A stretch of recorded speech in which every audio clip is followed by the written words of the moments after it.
Iran युद्ध के बाद भारत पहले से ही यह अंदेशा लगा चुका था कि दुनिया अब हथियारों की होड़ में कूदेगी, और अब वही हो रहा है। नाटो देशों का एक चौंकाने वाला फैसला भारत के लिए सोने पर सुहागा साबित हो रहा है। नाटो देशों ने अपना रक्षा बजट दुगुना कर दिया है, लेकिन हथियार खरीदेंगे न तो रूस से और न ही चीन से। अब उनकी नजर है भारत के जंग आजमाए हथियारों पर, ब्रह्मोस, पिनाका, तेजस और घातक ड्रोन, जिनकी ताकत से पूरी दुनिया पहले ही प्रभावित हो चुकी है। भारत अब डिफेंस मार्केट में पुराने सारे रिकॉर्ड तोड़ने जा रहा है। अरबों खरबों रुपये के सौदों की बारिश भारत पर होने वाली है, और यह सब मुमकिन हुआ है प्रधानमंत्री मोदी के उस दूरदर्शी फैसले से, जिसने पहले ही इन हालातों को भांप लिया था। दुनिया की भू राजनीति अब ऐसे खतरनाक मोड़ पर खड़ी है जहां हर दिन दोस्ती और दुश्मनी की परिभाषाएं बदल रही हैं। एक ओर है 32 देशों का शक्तिशाली सैन्य संगठन नाटो, और दूसरी तरफ है चीन रूस का खतरनाक गठबंधन जो सीधे टकराव की ओर बढ़ रहा है। यह संघर्ष लंबे समय तक पर्दे के पीछे शीत युद्ध की तरह चला, लेकिन अब ईरान इजराइल टकराव और यूक्रेन के हालात ने इस चिंगारी को ज्वालामुखी बना दिया है। यूरोप को पहली बार एहसास हुआ है कि बिना सैन्य ताकत के शांति की उम्मीद करना सिर्फ एक भ्रम है। अब हथियारों की ताकत ही असली सुरक्षा गारंटी है। इस डर और सबक ने नाटो देशों को एक बड़ा निर्णय लेने पर मजबूर कर दिया, अपने रक्षा बजट को सकल घरेलू उत्पाद के 5% तक बढ़ाना। यह अमीर देश अब हथियारों पर खुलकर पैसा लुटाने को तैयार है, लेकिन अब एक बहुत बड़ी दुविधा उनके सामने है। हथियार खरीदें तो कहां से? रूस से नहीं ले सकते क्योंकि वह उनका घोषित दुश्मन है। चीन से नहीं ले सकते क्योंकि वह उनका सबसे बड़ा प्रतियोगी है। अमेरिका, फ्रांस, जर्मनी जैसे देश जो खुद हथियार बनाते हैं, उनके सिस्टम बेहद महंगे हैं और डिलीवरी मिलने में वर्षों लग जाते हैं। ऐसे में अब ये सभी देश एक ऐसे साथी की तलाश में हैं जो भरोसेमंद भी हो, तेजी से डिलीवर कर सके और जिसकी तकनीक पर उन्हें पूरा यकीन हो सके।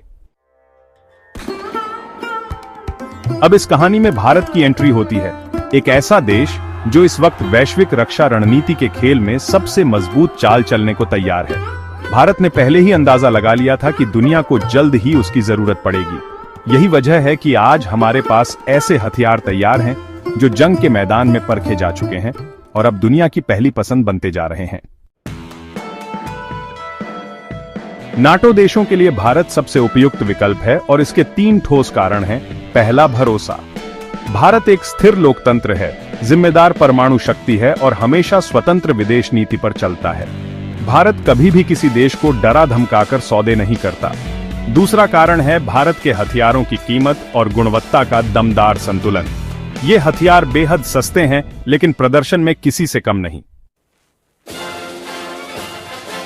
और तीसरी बात, भारत के हथियार सिर्फ प्रयोगशाला में बने शोपीस नहीं है, ये असली जंग के मैदान में परखे गए हैं। ऑपरेशन सिंदूर से लेकर हिमालय की बर्फीली चोटियों तक और हिंद महासागर की गर्म हवाओं तक हमारे हथियारों ने दुश्मनों को हराया है और दुनिया को चौंकाया है। ये आग में तपे सोने की तरह हैं, जिन्हें अब पूरी दुनिया अपनाना चाहती है। अब नजर डालते हैं भारत के उन हथियारों पर जो नाटो के नए सुपरस्टार बन सकते हैं। पहला नाम है ब्रह्मोस मिसाइल, दुनिया की सबसे तेज सुपरसोनिक क्रूज मिसाइल, जिसकी रफ्तार ध्वनि की गति से 3 गुना से भी अधिक है। दुश्मन को पता भी नहीं चलता और तबाही हो जाती है। फिलीपींस को इसकी पहली खेप भारत पहले ही दे चुका है और अब इंडोनेशिया, वियतनाम, ब्राजील और यूरोप के कई देश भी इसे खरीदना चाहते हैं। अब नजर डालते हैं भारत के उन हथियारों पर जो नाटो के नए सुपरस्टार बन सकते हैं। पहला नाम है ब्रह्मोस मिसाइल, दुनिया की सबसे तेज सुपरसोनिक क्रूज मिसाइल, जिसकी रफ्तार ध्वनि की गति से 3 गुना से भी अधिक है। दुश्मन को पता भी नहीं चलता और तबाही हो जाती है। फिलीपींस को इसकी पहली खेप भारत पहले ही दे चुका है और अब इंडोनेशिया, वियतनाम, ब्राजील और यूरोप के कई देश भी इसे खरीदना चाहते हैं। दूसरा है आकाश एयर डिफेंस सिस्टम। यह जमीन से हवा में मार करने वाला शक्तिशाली कवच है जो 50 किलोमीटर दूर से ही खतरे को पहचानकर हवा में उड़ा सकता है। इसकी कीमत और गुणवत्ता का मुकाबला अमेरिका का पैट्रियट सिस्टम भी नहीं कर सकता। हाल ही में युद्धग्रस्त आर्मेनिया ने इसे खरीदकर इसकी ताकत को मान्यता दी है। तीसरा है Pinaka multi barrel rocket launcher, जिसने कारगिल युद्ध में दुश्मनों पर कहर बरपाया था। यह 44 सेकंड में 12 रॉकेट दाग सकता है और बड़े इलाके को तबाह कर सकता है। आज के आधुनिक युद्धों में यह एक घातक हथियार है। अब बात करते हैं भारत के गौरव तेजस फाइटर जेट की, जिसे कभी दुनिया ने हल्के में लिया था, लेकिन आज वही तेजस सबसे बेहतरीन हल्के लड़ाकू विमानों में गिना जा रहा है। इसकी कीमत और रखरखाव F-16 और ग्रिपेन से कहीं सस्ता है, पर तकनीक में किसी से पीछे नहीं भारत। अब इसमें सबसे एडवांस गैलियम नाइट्राइड रडार लगाने वाला है, जो सुखोई 57 जैसे जेट्स को भी मात देगा। भारत अब drone artillery, bullet proof jackets, युद्धपोत और रडार सिस्टम्स में भी दुनिया की नजरों में आ चुका है। ये सब मेक इन इंडिया और आत्मनिर्भर भारत की नींव का नतीजा है, जो मोदी सरकार ने वर्षों पहले रखी थी। यह कोई नारा नहीं, बल्कि दूरदर्शिता थी, और अब यह भारत को वैश्विक रक्षा महाशक्ति बना सकती है। अब सवाल यह उठता है, यदि नाटो देश भारत से हथियार खरीदना शुरू करते हैं तो भारत पर इसका क्या प्रभाव होगा? पहला असर होगा हमारी अर्थव्यवस्था पर। भारत का रक्षा निर्यात, जो कुछ वर्ष पहले तक 22,000 करोड़ रुपए था, वह अब 21,000 करोड़ को पार कर गया है, और जब अरबों डॉलर के सौदे होंगे तो यह आंकड़ा 2 लाख करोड़ तक भी पहुंच सकता है। अब सवाल यह उठता है, यदि नाटो देश भारत से हथियार खरीदना शुरू करते हैं तो भारत पर इसका क्या प्रभाव होगा? पहला असर होगा हमारी अर्थव्यवस्था पर।